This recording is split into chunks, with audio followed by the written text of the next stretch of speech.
CAA വിരുദ്ധ സമരം കേരളത്തിൽ എത്ര വ്യാപകമായിരുന്നു എന്നൊന്ന് ഓർത്തു നോക്കിയേ.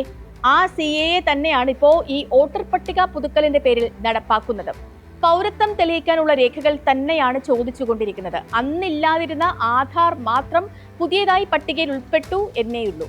CAA വിരുദ്ധ സമരകാലത്ത് കേരളത്തിൽ രജിസ്റ്റർ ചെയ്തത് 835 കേസുകളാണ്. 84 കേസുകളാണ് പിൻവലിക്കാമെന്ന് സർക്കാർ കോടതി അറിയിച്ചത്. പിന്നീട് കോടതികൾ തന്നെയാണ് ഇവയിൽ 629 കേസുകൾ റദ്ദാക്കിയതും. ഇപ്പോഴും 100-ലേറെ കേസുകൾ വിവിധ കോടതികളിലുണ്ട്. പൗരത്വ രജിസ്റ്ററിനെതിരെ അത്ര ശക്തമായ പ്രതിഷേധമാണ് കേരളത്തിൽ ഉയർന്നത്. അത് മറ്റൊരു രൂപത്തിൽ ഇവിടെ നടപ്പാക്കുകയാണിപ്പോ.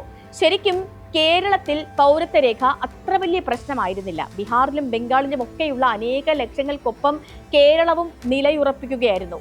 CAA വിവാദകാലത്ത് ഇപ്പറഞ്ഞ രേഖകൾ ഒന്നുമില്ലാത്ത കുറച്ചുപേർ കേരളത്തിലും ഉണ്ടെന്ന് വ്യക്തമായിരുന്നു. പതിറ്റാണ്ടുകളായി ഇവിടെ താമസിച്ചിട്ടും ഇങ്ങനെയുള്ള രേഖകൾ ഒന്നും ലഭിക്കാത്തവരായിരുന്നു അവർ. സ്വാഭാവികമായി അവർക്ക് ആധാറും കിട്ടിയിട്ടുണ്ടാവില്ല. പൗരത്വ ബിൽ നടപ്പാക്കില്ലെന്ന് പ്രഖ്യാപിച്ച 2 സംസ്ഥാനങ്ങളാണ് കേരളവും പശ്ചിമ ബംഗാളും. ഒടുവിൽ സമരം ശക്തമായതോടെ കേന്ദ്ര സർക്കാർ തന്നെ ഇതിൽ നിന്നും പിന്മാറുകയും ചെയ്തു. വോട്ടർ പട്ടിക പുതുക്കുന്നതിന്റെ പേരിൽ ബീഹാറിൽ ചെയ്തത് തന്നെയാണ് ഇപ്പോൾ കേരളത്തിലും നടപ്പാക്കുന്നത്.